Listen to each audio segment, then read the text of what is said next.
Hi there, in this short video I'm going to show you the interface and basic operations with Validity version 2.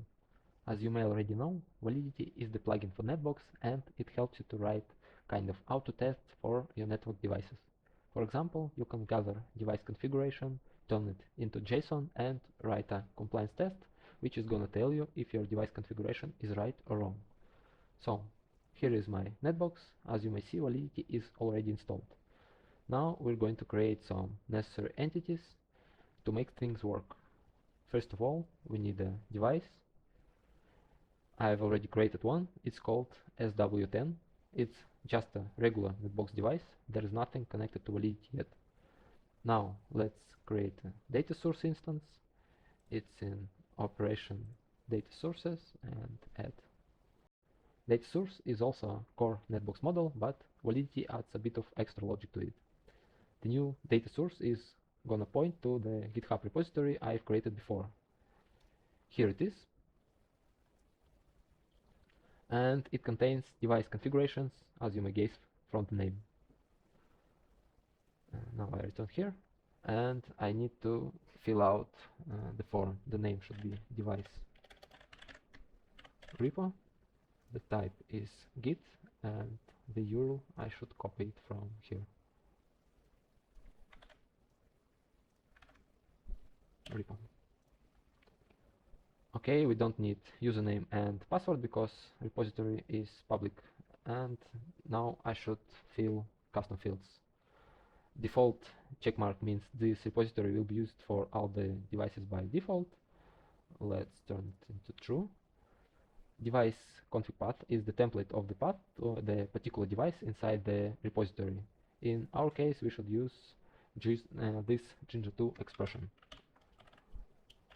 Device.name and .txt. This will be enough. And web URL is needed to make correct links back to GitHub inside NetBox UI.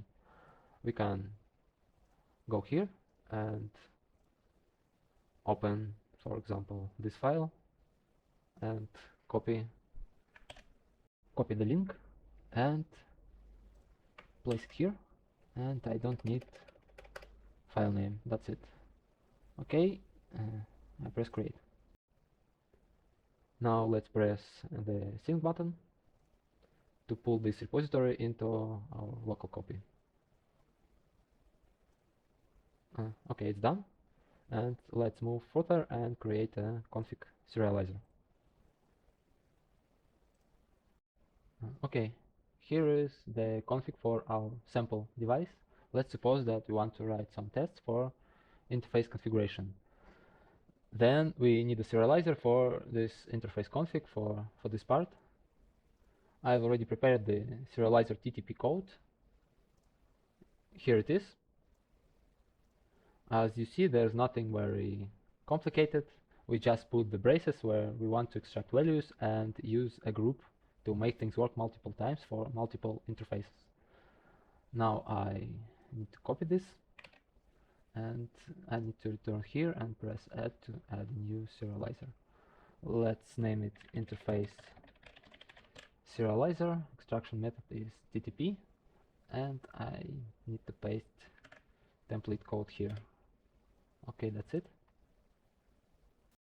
Okay, now we need to bind this serializer to our device. Let's do it explicitly and bind it to the device itself. So this is our device. I go to edit, and here in custom fields I choose config serializer, interface serializer, and press save. Now we can figure out how our serialized configuration looks like. I go to serialized state. Here is the serialized configuration for our SW10. It's in YAML format, and as you can see, each interface has its name, description, VLAN mode, and in case of trunk mode, the set of trunk VLANs. You may also notice that data file has this link back to GitHub repository. This link is present here because we have filled out web URL parameter for DataSource instance. Okay, let's go next and create a Selector instance. press add. Selector is just a flexible way to choose some subset of devices and then apply some of the compliance tests to this subset. Let's just bind this selector to device type of our switch. So let me name it selector 1. And device type filter, model 1. It's the device type of our SW10. And create. Here we can find out selected devices and we can see that there is our SW10. And finally we have to create a compliance test. I go here, and here we have to think what exactly we are going to check. Let me switch here. Let's suppose that our switch can have connections to some application servers. Let's call the servers SRv9. Let's suppose also that our SRv9 servers require specific VLAN configuration. They need VLAN 99 and VLAN 199. So let's write a test for this thing. The condition of the test will be if some switch port has a description equal to SRv9 like this. Then this port has to be a trunk, and it has to have VLAN 99 and VLAN 199 allowed. So here we can see that fast Ethernet 0/1 is configured in the right way, but this one, fast Ethernet 0/2, is configured in the wrong way because it has VLAN 299 instead of 199. Let me return here and create compliance test. The name should be SRv9 and the description should be something like this: SRv9 interface configuration.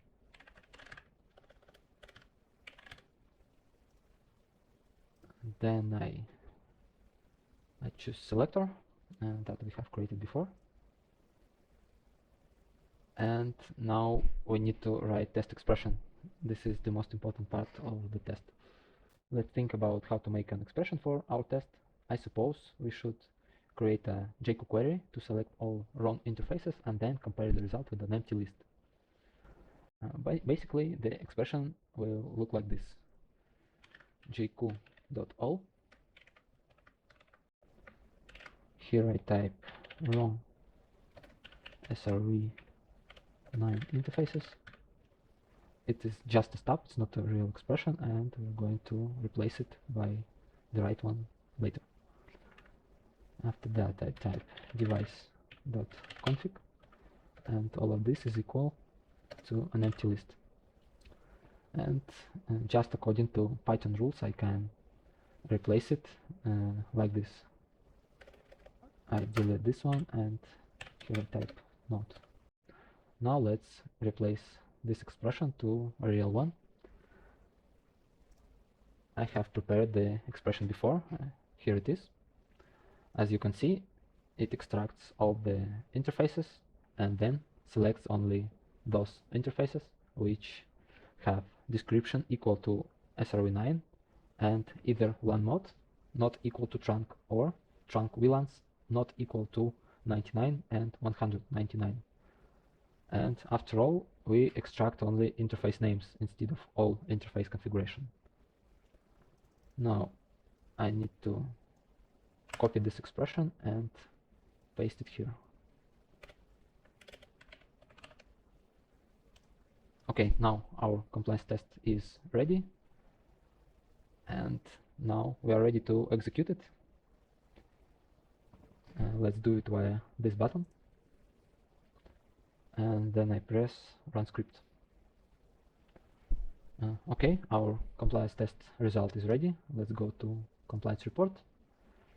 Compliance report is not very useful right now because we have only one test and one device, so there are not a lot of statistics. Let's go to test results and to our single test result. Here we can see that our test result is failed because we have one interface which has description equal to SRv9 but a wrong set of VLANs. And here we can see explanation of the calculation process. And here we can see that our raw interface is fast Ethernet 0/2. And as you may remember,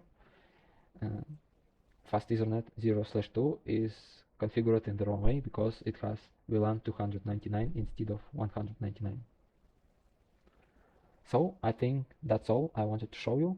Validity also has an option to poll devices directly and work with operational state, like show commands output, but I suppose it's a topic for a separate video. Feel free to check out the documentation, the link is below the video, and see you!